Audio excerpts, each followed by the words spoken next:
Welcome to Everything Co-op, bringing you information on how cooperatives can help improve your quality of life. This show is being sponsored by the National Co-op Bank, NCB.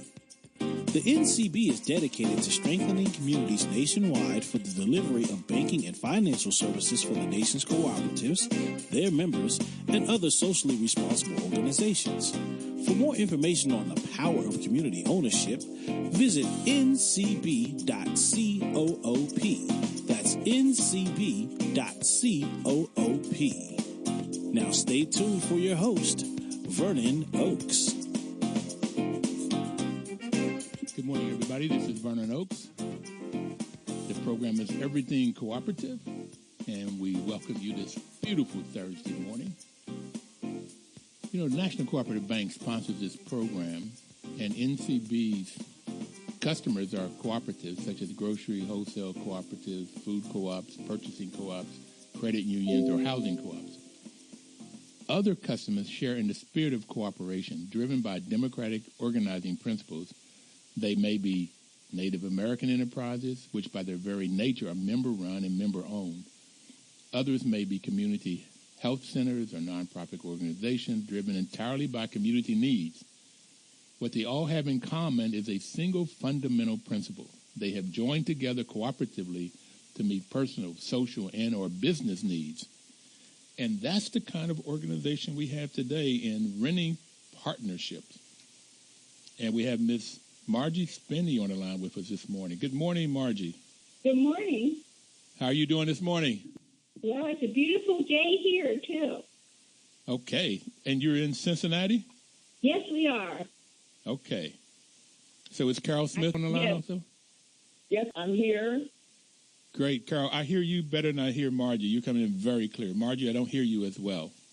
All right. We're on a mobile phone, and we're going to have to... That's better. So let's start off by talking about this renting partnership and alternative forms of ownership. So you two got together and formed this business. What is this business? Who want to tell me about that? Well, I'll start, and Carol will add to it.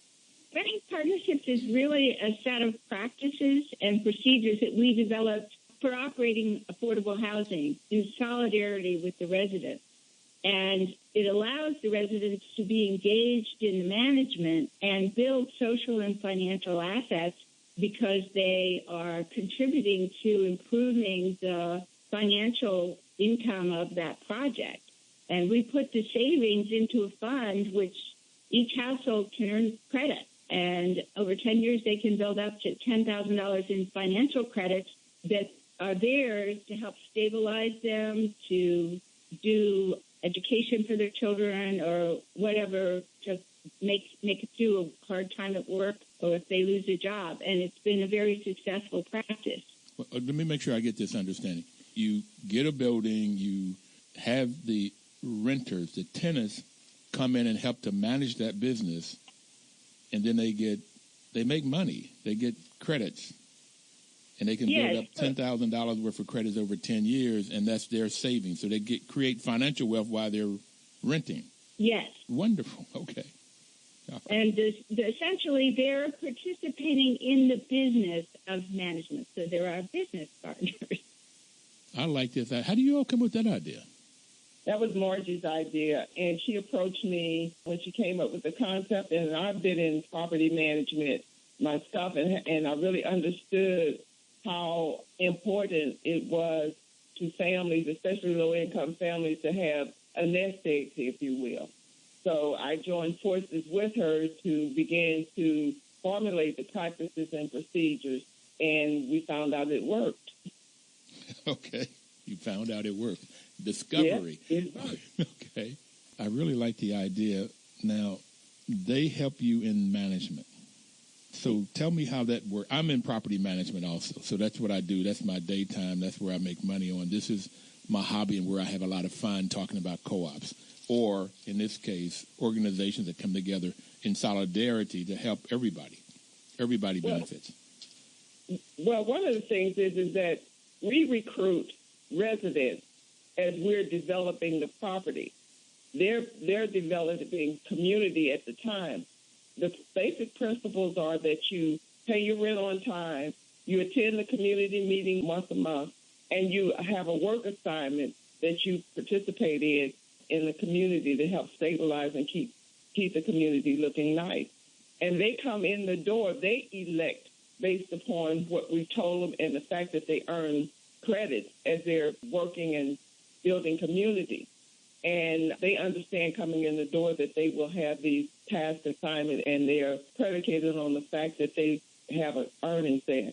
So when they come in the door, they've already, as a body, they already know each other, understand each other, and have agreed that they will work together with each other throughout the whole process.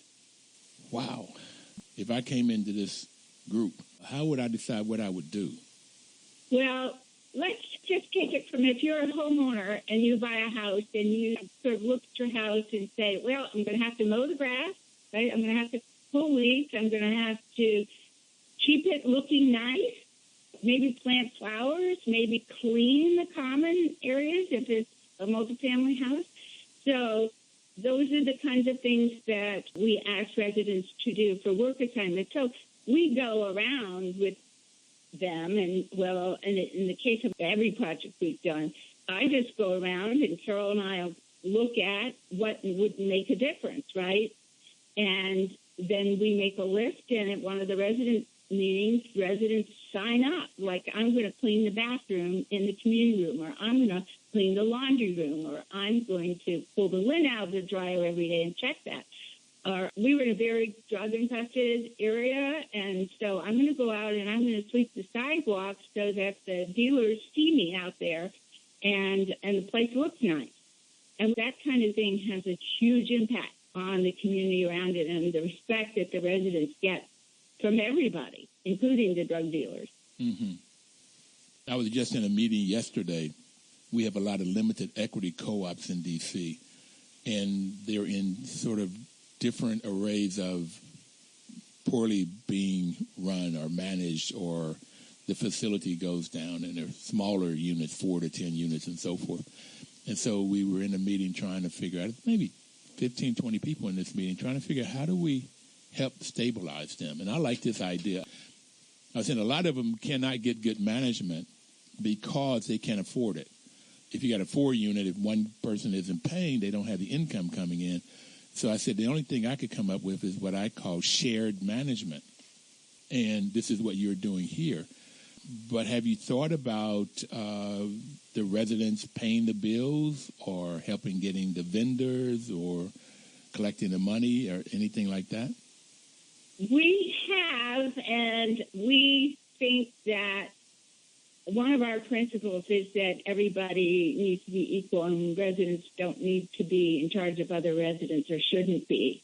And they need to establish, I think, policies and procedures as a body, and everybody needs to have an equal voice. I think that it reduces the amount of work a property manager has to do if the residents are fulfilling their commitments to pay their rent on time, come to regular meetings, so you're not spending your time trying to reach all kinds of people. You just have less to do, so I think it would cut down the property management costs that way. Yes. And that's I think the other part of that is that when you have everyone working together, that just decreases costs, because everyone knows what they have to do, and basically they do it, and then you don't have that oversight. And when you're coming together and establishing priorities, everyone understands that and can participate in it. Well, what I've also noticed in co-ops, once a tenant knows that they're an owner, that doesn't always happen so quickly, that attitude will transition. But once they know it, they take better care of the property. That's true. So you get less maintenance issues. Well, I think one of the challenges in a co-op, if I'm correct, is that if you have an owner, you said something about one of them, if somebody's not paying their bills, then they don't have the money to pay the property manager. In a renting partnership, that would be grounds for eviction. If we would definitely work with the residents to try to see if there was something that we could do to help overcome this hardship. And the resident equity credits they earn can help them go through hard times. because it's a sense of the kind of credit. That's the kind of credit they have with us. But if somebody is just not doing their part and they're hurting the whole community, then in our situation, we would have to evict that person.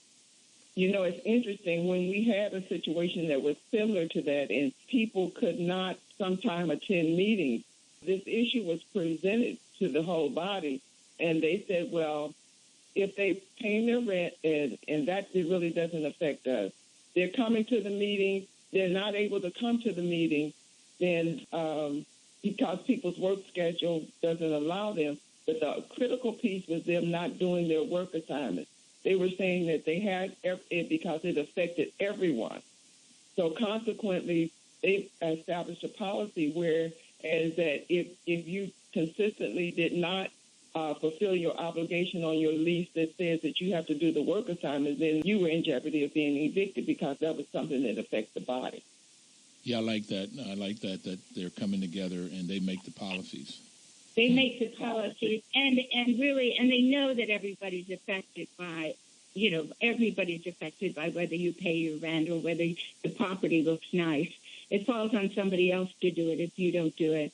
And people bought into this. I mean, they buy into renting partnerships differently than into co-op. To become a part of a renting partnership, you don't have to have any money to buy in.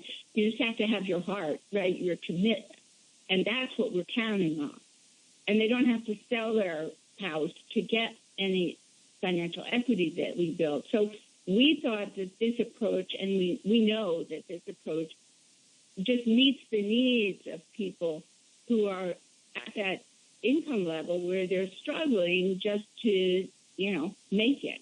Well, let's take our first break, and we'll be right back and talk more about people struggling, trying to make it, and how this renting partnership supports them. We'll be right back. Please don't touch that dial.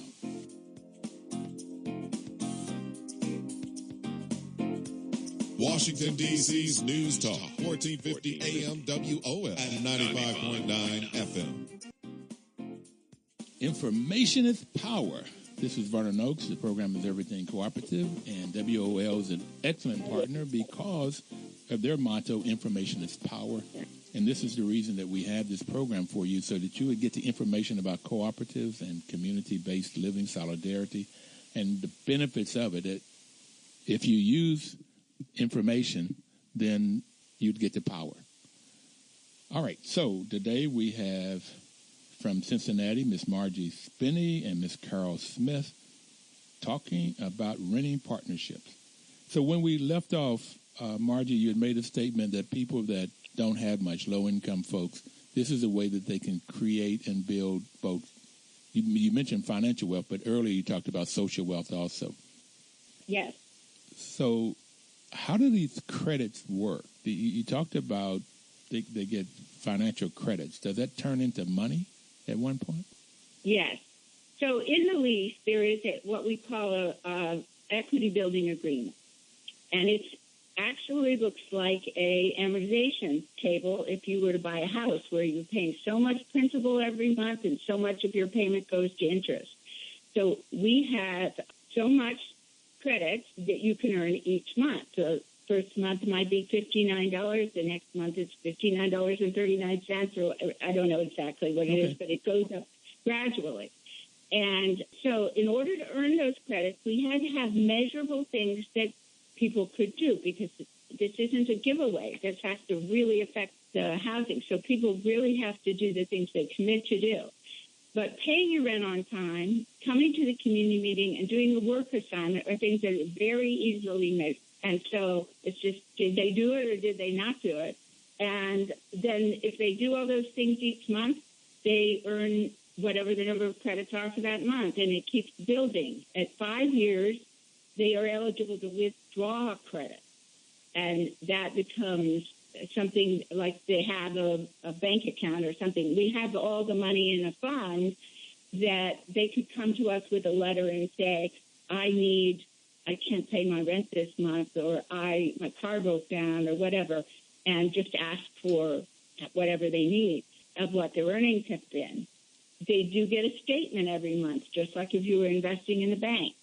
And the other thing that really works with us was that they built credit even before they could withdraw their money. Mm-hmm. So we knew people, and there are a lot of people who will do these things all the time, but they pay their rent, they come to the meetings, they do their work assignments, they're really committed, but they just get in a hard time. Well, then they had credit with us when we could easily make a forbearance on their rent or something and look out something for them to pay it back, even before, they were eligible to withdraw money. So it was a way that we could keep those really good people who were just struggling.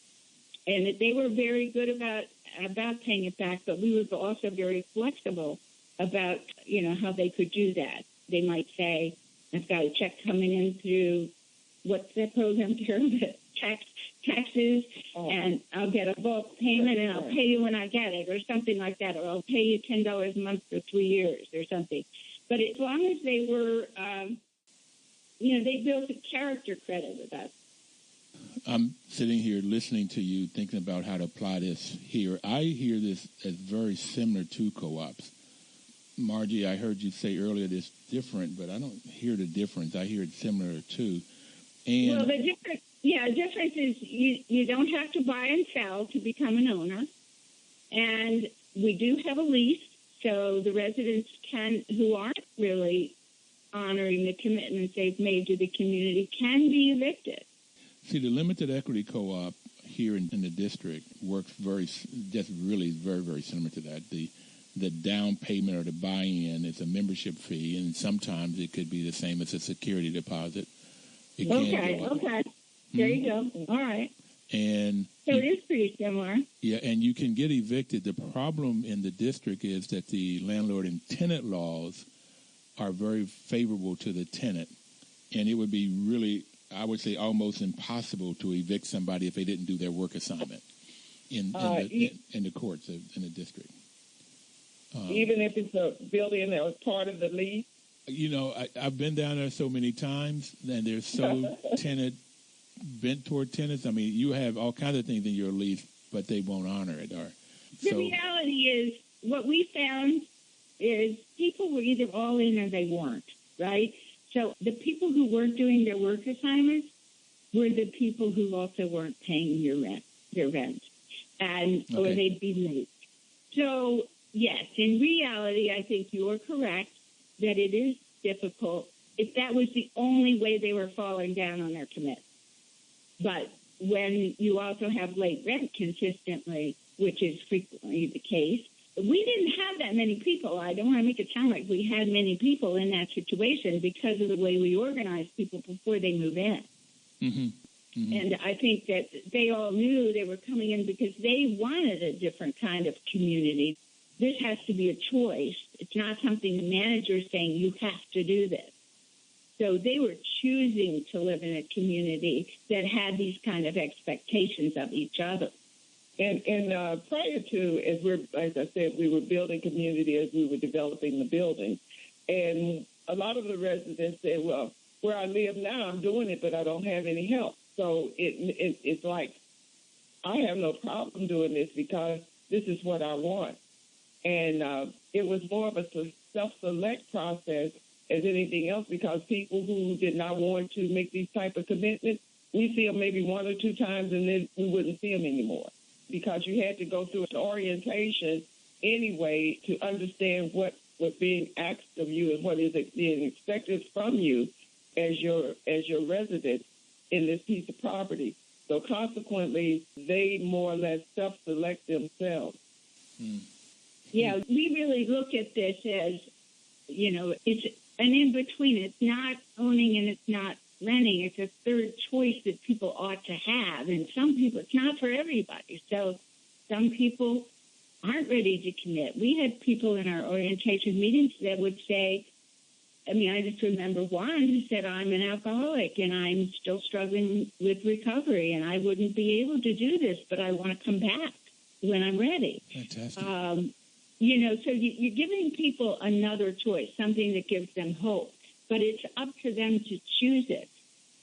So what we did was we would go out in the community and talk to churches, and mostly through like local organizations, and talk about what we were doing. And if people want to participate, they would come to 3 meetings, and we would do an orientation, which is on our website. Most of the first orientation is up on our website. And they get an idea the first meeting what this is about, and the next meeting we go over the details of it, like look at the lease, look at the rules. I think we also did another session on what financial assets are and wealth building, and why this is, how this can help you in setting your goals and so on. And so after those 3 meetings, they basically would get a certificate or something, said they'd completed the orientation, and then if we had apartments available, they'd be eligible to apply. If we didn't, we had residents that kept coming to meetings for 3 years because they liked the community. They liked being there with other people who were caring about the same things. And we had lots of interesting leadership activities and discussions and food. So if they would build up a priority on the waiting list if we didn't have units available based on their attendance, because it showed us how committed they were. Oh, I like this a lot. Thank you, guys. I went to your residential orientation, and I say pay rent on time, attend resident meeting, fulfill work assignments, follow house rules. Who makes up the house rules? The residents. They make up the house rules as we're doing our development of the building. We give them a set of them, and they pick and choose and add and delete for their particular community. It leads to really interesting discussions, too, because we would discuss things like, well, how do you feel about having somebody else talk to your children if they're like running through the grass or running through your garden that you made or something like that. And those were the greatest discussions, because a lot of the younger people would say, well, I really like that, but we've never been part of a community like that. Mm-hmm. Well, we're going to take our second break in a minute. I really like this and would like to be in some of those conversations. It reminds me, I'll quickly say this before break, is I had somebody from Greenbelt Homes, which is a 1,600 unit cooperative in Greenbelt, Maryland, which is right outside of D.C. And they started this during the Depression, or right after the Depression. Right. And the biggest piece was choosing people to be in there. And they did this selection process. And you say self-select over time, but they had lots and lots of interviews with people to see if they were, if they could work together in group, or like the other one guy said, he could not at this point. But we'll be right back to talk more about renting partnerships and this wonderful experiment. Washington, D.C.'s News Talk, 1450 AM WOS and 95.9 FM. This is Vernon Oakes. The program is Everything Cooperative. Ladies, Margie and Miss Smith, there's a research project that looked at the HUD-funded co-ops compared to the HUD-funded apartment buildings. And every variable that they looked at, the co-ops outperformed the apartments, such as the physical plant was better, the residents' quality of life was better, they had increased financial wealth, increased social wealth, increased political wealth, foreclosures were much, much, much, much less, and rents were much lower. So already in this conversation, it sounds like your project, the physical plant is better. Would you say it's better because the people are taking care of it? Oh, yes, and we had these outcomes documented by a third party, too. We found the same thing, exactly what you're saying. The 3 projects we operated in over the Rhine, which is one of the downtown neighborhoods in Cincinnati, I was told the only 3 performing low-income housing tax credit projects that the company had in the Cincinnati area. So they performed financially, and still we were able to save enough money out of the budget for the project to pay these equity credits to residents. There was no increase in the cost.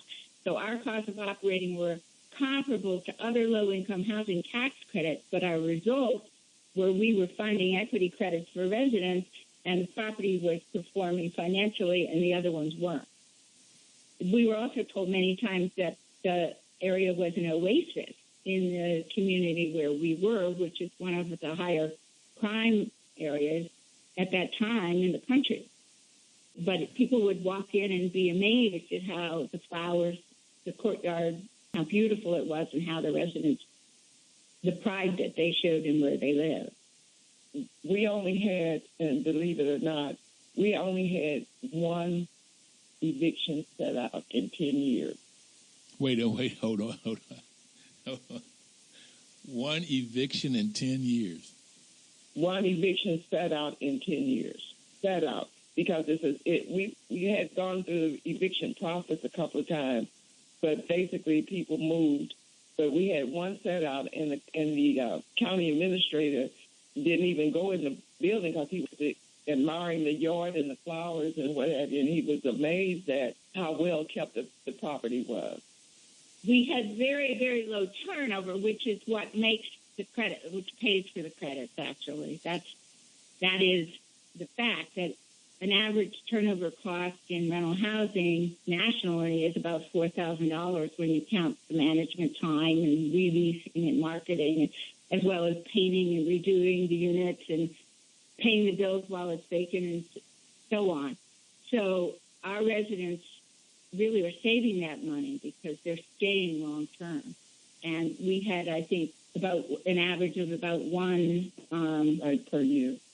One person who might move a year. But our residents' longevity was way over 7 years. How many residents? So you got one turnover out of how many? Out of 25. Out of 25 in that project. And then we had two other projects, but we didn't have the full 10 years, so that wasn't studied, but in the evaluation. So I'm giving you statistics from the evaluation of the first project that we did. Okay. This is so exciting. It's like I want to shout right now and jump up and cheerlead for you guys. Go ahead. Because I've got a 68-unit property that I manage. It's an apartment building, and I cannot even begin to tell you how many evictions we've had in there in any given year. And the turnover is maybe 2 years. I mean, if I get somebody in there for 7 years, it's the total exception. And that's the whole premise is when we say residents add value, residents can add value. I think what people expect, when a property manager contracts with a housing owner or developer or something to provide property management, they take on responsibility for things they can't control. Residents are the one who control whether they stay there, how beautiful the property is, whether people treat each other with respect, the impact they have in terms of the community around them. That's all in resident control, but we don't value those contributions that residents make in our society. And because it's not valued, we lose that. There's actual an economic value to it that we've proven through the better performance of the property. And we need to start valuing social equity. And if people may not have money, but they sure can contribute in other ways that make a financial difference, and they deserve to earn some of that return. Well, Carol Smith and I value it as property managers. We know what the difference is. If I take a co-op and the people really understand, and you don't get all, if you've got a 50-unit co-op, you won't have all 50 people that understand what the co-op is. But even if you got, out of 50, if you got 20 or 30 people that really get it and they work toward it, it's such a pleasure to work in that kind of environment. That's true. Carol and I used to say how we'd go to work every morning and say, boy, aren't we happy we get to be here and do this? One of the big differences I want to say between a co-op and our experience, which definitely we have borrowed a lot from limited equity co-ops. We have a different system of deciding what that equity is and how it's given, how residents obtain it. financially because we don't want them to move in order to get their savings. I lost my train there. So, but I think that we used to expect attendance at meetings about 75%, or we'd say we're doing something wrong. I think that's one of the differences is we really feel strongly that this commitment to coming to community meetings is something that it's a contribution that everybody makes, and it does affect the community when one person is not there. And so we really look at the entire community as a policy body, and we do activities and things with people in those community meetings to build trust and relationships so people have the support of other members of the community. And I think that's something that would be difficult in a co-op structure where you're working with just a few people running it as the board. I have a 16-unit senior co-op, and for every meeting, they meet every other month now, but every meeting you have 12 to 13 people in there. Yeah. And so, it can work that way. We established measures for accountability for ourselves, right? And if we were replicating this in other projects, because we're tracking these things anyway, we look at, like, if the number of people in meetings are dropping, that's an indication that there's something going on. And we need to be talking to residents and find out what is happening. Is there something that happened that is causing people to feel less committed? Did they feel like they weren't? I don't know. We didn't have it. But we would be looking to ourselves to say, what do we need to do differently to figure out where people are coming from and why they're not there. Well, the fifth principle of co-ops is education, training, and information. And when I learned about co-ops about 24 years ago, when I started managing housing co-ops, that was the number one that I liked. And there's a book, and if you haven't gotten it, I encourage you to get it. Dr. Jessica Gordon-Nimhard wrote a book called Collective Courage. And it looks... Collective Courage. And she looked at the cooperative movement and the civil rights movement, African-American story and history, and found out there's a lot of history with African-Americans, and I have it that the civil rights movement either would not have happened without the co-op influence or it would not have happened the way it did. And one of the things she says in there is that whenever the co-ops got into trouble, they would go back to their education bees, is what they were called. Yeah. They would start the education again, and that's the monthly meetings and learning, going back to and say, okay, what is happening now, which you just said, what's going on that you won't come to meetings, and what must we put in here, and what must we learn, and so forth. Perfect. Fascinating what you are doing, ladies. Maybe, Carol, can you give us any examples of experiences of families, of what they go to, where they were when they started into this, and like where they were 10 years later or 7 years later? Yes, it was interesting the way that the first project developed, because we only advertised one time a big mailing in our zip code, and we wind up with a 3-year waiting list from that one advertisement. Okay. But the families came, and I say families came because we had, with our first project, we had a mom and both of her sons had units. We had 4 ladies that belonged to the same church, and we were finding that people with like minds were bringing other people with like minds with them, so that it became a process that it was only word of mouth that we began to have develop our waiting list and to hold our waiting list, because upon seeing the participation of people of like minds, that brought them back. The other interesting thing is that when people feel, as I said, we were developing the community as we were developing the property, as we allowed people to make decisions about color of paint and those kind of things, then that really gave them ownership of being, this is my apartment, this is my home, this is where I live. And they really had a buy-in. But the interesting thing, the other one was the loan piece. whereas the residents would get in financial trouble. We rescued maybe about 3 residents that were on that predatory lending merry-go-round because they were allowed to borrow from that. We had a mother who had 4 children whose car broke down, and she was able to take her $2,000 savings and buy her an automobile to get her back and forth to work. We had another mother to use her money. After 5 years, they came out with maybe about $4,100, and she used that for her daughter's help her daughter and her tuition in college. So it's stories like that.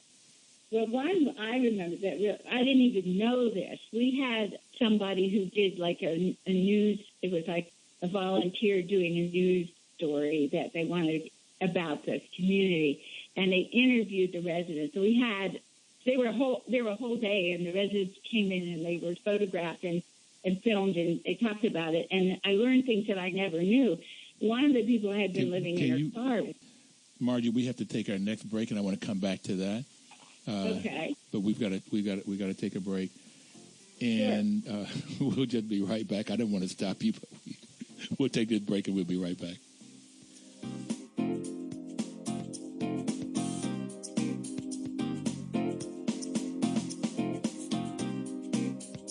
Washington, D.C.'s News Talk, 1450 AM WOF and 95.9 FM. Welcome back, everybody. This is Vernon Oakes. We're talking about cooperatives, and in particular, we're talking about a great project in Cincinnati, Ohio. And just let me get a plug in for there's going to be a symposium, the 3rd Biennial Union Co-op Symposium in Cincinnati on December 1st and the 2nd from 8:30 to 6:30. You can go on the webpage of CincinnatiUnionCoop.org to get information, CUCI. So I did go out there a couple of years ago, and I'm looking to see you guys out there in December 1st and the 2nd. I'm trying to we'll be there. Move some things around to get there, but I really enjoyed the people I met there 2 years ago. So, Margie, you were talking about what I gather was that there was a resident that somehow had filmed. Somebody came in and looked at their experience. Yes, well, we didn't know this. She had been on our waiting list, and when she moved in, and she was a good resident, we didn't know a whole lot about her life history. But when they did the interviews of the residents, they found out. She told them she'd been living in her car up until the time she was able to move in. And I was just so moved because she was the person who was willing to do everything, help everybody. I love telling stories about residents, so Carol and I can do that. We had a young man, like I said, a mother who had her 2 sons there with her. He was an employee of Delta. And in this area, Delta moved out. They downsized, and it cut his job. And he took his equity and moved to California where he could get a job, continue to work for Delta.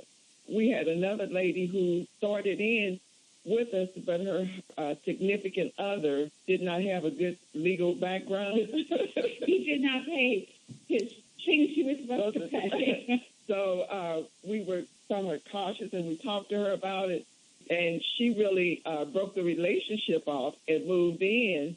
And it's interesting. She had been there maybe about 3 years, and she went online dating. She married, and her husband took their equity and used it as to help with the down payment on a home. And once she was out, she came back and she said, "I really miss you all. I want to come back." She liked the community. They missed the community because she felt isolated in the community that she moved to, which was suburbia. Mm-hmm. Mm-hmm. Yeah, and we have a lot of similar stories. One woman I remember was just very distrustful of everybody. She said things that made other people not feel so good.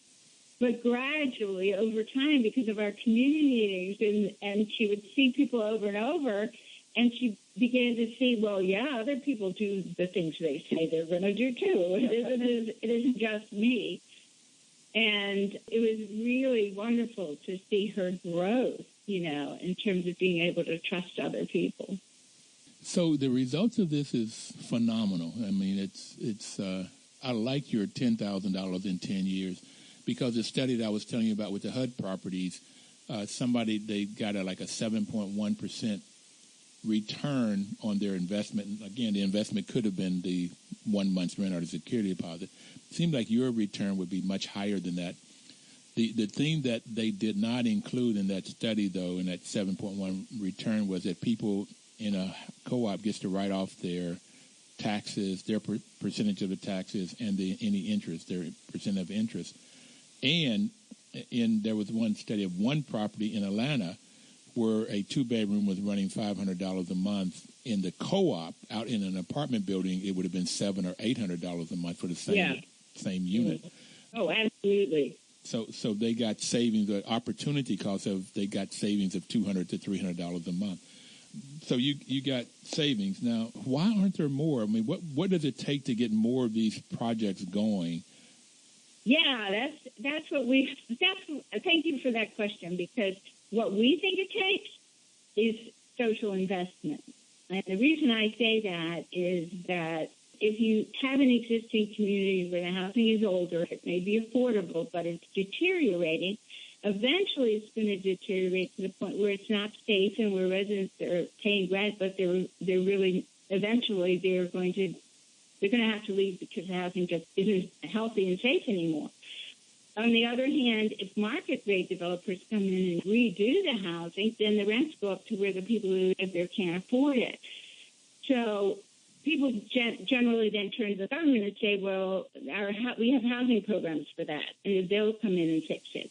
But the reality is the number of people who need decent, affordable housing that are working for a living, too, maybe making $12 an hour, and that number of people is huge, and there's no way the government's going to provide housing for all these people. So I don't want to go on too long, but we believe that we need to get socially conscious investors involved in buying and rehabilitating real estate that they could rent to renting partnerships. And we would master leases and even guarantee them a return on their investment, but their ownership would keep the housing permanently affordable for the social purpose of helping residents who need affordable housing. So that's where we think we need to go, and we think it's very doable. We just have to get it off the ground. Can renting partnerships buy the property? Well, if we to buy the property, we have to borrow the money, and borrowing the money would add to the rent, right? So if we don't have subsidy for the rent, and we're saying there's just not enough subsidy to go around, one way is to have a real estate investor that, with a social purpose, buy the housing to keep it permanently affordable. We don't have to pay debt. So all that financing cost is not included in the rent anymore. We might pay the owner a 3% return on their investment in the housing. So we're paying them a cash flow, but we don't have to pay off a loan, and we don't have to pay off interest on a loan. And that reduces the rents to make it affordable for the people. We think we can do this for people earning $20,000 to $30,000 a year, and get rents of about $600 a month without a subsidy. Wow. Okay. So you need capital. You need capital, and you're saying if you find somebody that's willing to invest their capital in a social mission. Yes. And you call it social investing. Yes. Okay. Social purpose. We call it social purpose investing, and we are now, trying to talk to some of the foundations in Cincinnati about helping us get this kick-started, because I think they could help assure investors who weren't used to doing this as something new, right, that, they vetted us, and that we're trustworthy.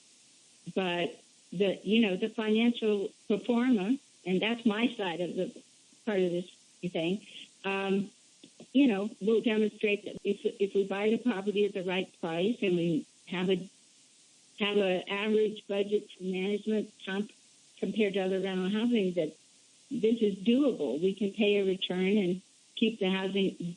Their investment keeps the housing affordable.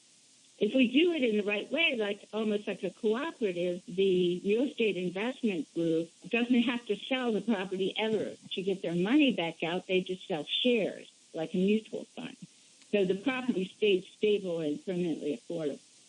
Well, if a 25-unit property, and Carol, I don't know what your company or management fee would be, but here it would be, 6 or 7% of the income. Yeah, but then plus a lot of administrative costs on top. Right. So I was looking at trying to see a model where if I could get the members to do some of the work and we maybe do the oversight of those members. And I like the idea where they wouldn't be over the other members, the other residents. Right. Then maybe we could get that down to 3%. Yeah, right. And sharing the management. So that's what's been going on in my head, and this has helped to fuel that. We only have about a minute and a half left, so I need to ask you if both of you could take a minute to say whatever you'd like to say to people out there just listening. Final remarks. Okay. I think that it should be done nationwide, let me put it that way, Yep. because there are a lot of hurting communities. And with the focus back on inner cities now, there's a lot of gentrification and people will be moved out of their homes. And this is one way to bring back or to maintain affordable housing and keep a diverse and inclusive community. Totally agree. Margie, you have about 30 seconds.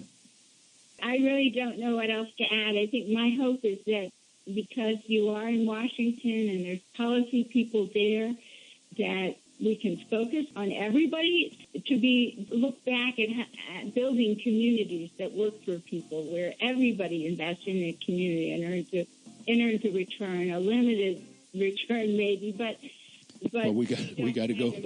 Margie, I'm sorry. We have to go. Thank you, everybody. Thank you very much for being on, and we'll see you next Thursday. Please have a cooperative week. Washington, D.C.'s News Talk, 1450 AM WOF at 95.9